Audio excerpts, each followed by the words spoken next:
Hello friends, Nikita धनी official या माझ्या चॅनलवरती तुमच्या सगळ्यांचं स्वागत आहे। आता आपल्या महाराष्ट्रामध्ये जी काही बीएससी नर्सिंग ॲडमिशन प्रोसेस आहे ती लवकरच पार पडणार आहे आणि थोड्याच दिवसात तुमचे जे काही नर्सिंगचे कॉलेजेस आहेत ते स्टार्ट होणार आहेत। तर आजच्या या व्हिडिओमध्ये मी तुम्हाला अशी कुठली वस्तू आहेत ज्या तुम्हाला तुमच्या कॉलेजमध्ये गरजेच्या आहेत त्या सांगणार आहेत। तर तुमचं कॉलेज स्टार्ट होण्याच्या आधी तुम्हाला त्या वस्तू घेणं फार गरजेचं आहे। तर चला तर मग आजच्या या व्हिडिओमध्ये आपण जाणून घेऊया। तुम्ही जर या चॅनलवरती नवीन असाल तर सर्वप्रथम या चॅनलला सबस्क्राइब करा आणि आजचा हा व्हिडिओ शेवटपर्यंत नक्की पहा। हा व्हिडिओ नक्कीच तुमच्यासाठी हेल्पफुल राहणार आहे आणि एकदा या व्हिडिओला एक लाईक नक्की करा। ठिकाणी मी काही वस्तू ठेवलेल्या आहेत ज्या की तुम्हाला बीएससी नर्सिंग कॉलेज स्टार्ट होण्यासाठी गरजेचं आहे। तर याच्यामध्ये सगळ्यात पहिले आपण पाहूया, हा जो स्टेथोस्कोप आहे तुम्हाला स्टेथोस्कोप विकत घेणं गरजेचं आहे, कारण जे काही तुमचे प्रोसिजर आहेत कॉलेजमध्ये त्याच्यासाठी तुम्हाला स्टेथोस्कोप गरजेचा पडणार आहे। आता नक्कीच तुम्ही हॉस्पिटल सेटिंगमध्ये वर्क करणार तर तुम्हाला स्टेथोस्कोप असणं गरजेचं आहे। तर तुम्हाला एक स्टेथोस्कोप बाय करायचा आहे। त्याच्यानंतर हॉस्पिटल सेटिंगमध्ये तुम्हाला थर्मोमीटर स्वतःचा असणं गरजेचं आहे। तर तुम्ही ॲज अ नर्सिंग स्टुडंट तुमच्याकडे स्वतःचा थर्मोमीटर असणं गरजेचं आहे आणि थर्मोमीटर देखील एक डिजिटल असतो आणि एक मर्क्युरी असतो। तर तुम्हाला हा मर्क्युरीवालाच थर्मोमीटर घेणं गरजेचं आहे। अशा प्रकारचा एक थर्मोमीटर असतो मर्क्युरीचा, तो घेणं या ठिकाणी गरजेचं आहे। नेक्स्ट आहे, आता तुम्हाला स्टेशनरी जेवढी काय लागणार आहे ती मी या व्हिडिओमध्ये सांगणार आहे। तर तुम्हाला आता फेविकॉल लागणार आहेत। हा जो आहे आपला हा फेविस्टिक आहे, त्याच्यानंतर फेविकॉल वगैरे जे काही तुम्ही असाइनमेंट वगैरे असतात, तुम्हाला ABEDS बनवायचे असतात त्याच्यासाठी तुम्हाला फेविकॉल असणं गरजेचं आहे। यानंतर हायलायटर पॉईंट्स, तुम्ही जे काही नोट्स वगैरे बनवणार त्याच्यासाठी डिफरंट कलरचे हायलाइट्स असणं गरजेचं आहे तुमच्याकडे हायलायटर। स्टेपलर असणं गरजेचं आहे। रिटर्न असाइनमेंट जे काही असतात त्याला स्टेपल करण्यासाठी स्टेपलर विथ स्टेपलर पिन या देखील गरजेचं आहे। त्याच्यानंतर स्टेशनरीमध्ये स्केल्स असणं तुमच्याकडे गरजेचं आहे, मोठी स्केल।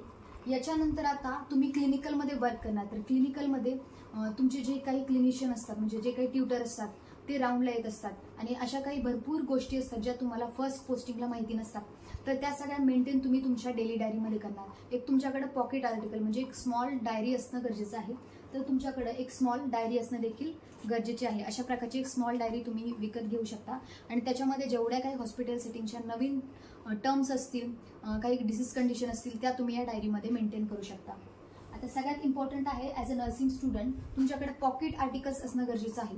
तर पॉकेट आर्टिकल्समध्ये तुमचे पेन्स असतात, तुमच्याकडे एक रेड पेन असला पाहिजे, त्याच्यानंतर एक ब्लॅक पेन असला पाहिजे। याच पॉकेट आर्टिकल्समध्ये सीझर्स देखील असते छोट्या प्रकारचे, जे की हॉस्पिटलमध्ये तुम्हाला फार गरजेची असते। त्याच्यानंतर ॲम्प्यूल कटर, जे काही इंजेक्शन असतात ॲम्प्यूल असतात ते कट करण्यासाठी तुमच्याकडे एक ॲम्प्यूल कटर असतं। अशा प्रकारचं काही ॲम्प्यूल कटर दिसतं, हे देखील तुमच्याकडे असणं गरजेचं आहे। त्याच्यानंतर मेजरिंग टेप या पॉकेट आर्टिकल्समध्येच तुम्हाला देतात। तुम्ही आधी विचारून घ्या तुमच्या कॉलेजमध्ये की कॉलेज तुम्हाला पॉकेट आर्टिकल्स देणार आहे की नाही, नाहीतर तुम्ही स्वतःचं ओन जे काही पॉकेट आर्टिकल्स आहे ते देखील बाय करू शकता। एक मोठी सीझर असणं देखील गरजेचं आहे, मोठ्या प्रकारची। पॉकेट आर्टिकल्समध्ये आपण छोटी सीझर पाहिली, तुम्ही मोठी सीझर देखील ठेवू शकता तुमच्या। आता फर्स्ट इयर तुमचं स्टार्ट होणार त्याबरोबरच तुम्हाला खूप सारे रिटर्न असाइनमेंट जे असतात किंवा पोस्टिंग जशी तुमची हॉस्पिटलमध्ये होणार त्यानुसार तुम्हाला असाइनमेंट येणार। तर असाइनमेंट तुम्ही कशावरती लिहिणार, तर असाइनमेंट लिहिण्यासाठी तुम्हाला अशा प्रकारचा A4 साईजचा जो असा गठ्ठा मिळतो तो विकत घेणं गरजेचं आहे। याच्यामध्ये A4 साईजचे पेपर असतात आणि हा गठ्ठा तुम्ही म्हणजे 4 इयर्समध्ये तुम्हाला 4 वर्षामध्ये असे भरपूर गठ्ठे लागणार आहेत। पण तुमचं कॉलेज जेव्हा स्टार्ट होईल तुम्ही एक असा A4 साईजचा जो बंच आहे तो बाय करू शकता। याच्यामध्येच तुम्ही सगळे रिटर्न असाइनमेंट लिहित असता। त्याच्यानंतर हे सगळे रिटर्न असाइनमेंट तुम्ही एका फाईलमध्ये मेंटेन करता। तर त्यासाठी तुम्हाला अशा प्रकारच्या फाईल्स लागतात।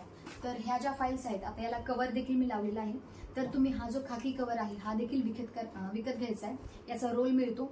अशा फाईल्स तुम्हाला जवळजवळ 10 ते 15 बाय करायच्या आहेत। त्याच्यानंतर जर पाहायला गेलं तर नोट्स मेंटेन करण्यासाठी तुम्ही अशा प्रकारची जी वही आहे, तुम्ही तुमच्या प्रकारची जी काही वही आहे ती मेंटेन करू शकता, नोट्स त्याच्यामध्ये लिहू शकता। त्याच्यानंतर या ठिकाणी तुम्ही पाहू शकता ही एक बॉक्स फाईल आहे आपल्याकडं। सगळे जेवढे तुमचे रिटर्न असाइनमेंट आहेत ते तुम्ही एका बॉक्स फाईलमध्ये मेंटेन करणार आहात, एकावरती एक।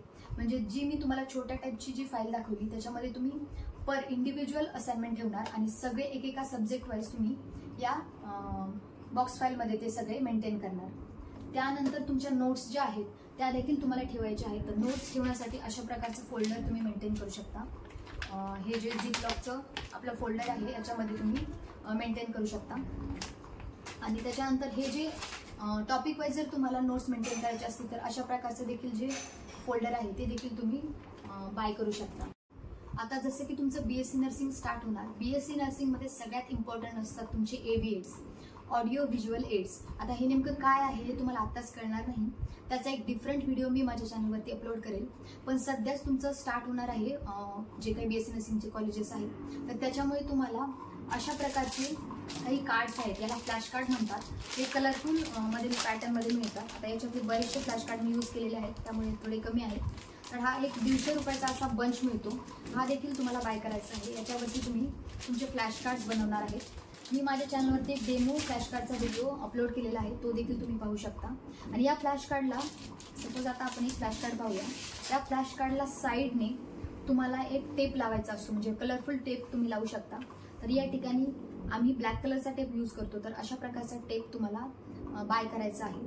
त्याच्यानंतर तुम्ही अशा प्रकारचे छोट्या टाईपचे देखील जे काही सेलो टेप आहेत ते देखील कलरफुलमध्ये यूज करू शकता, याच्या साईडनी फिक्स करू शकता.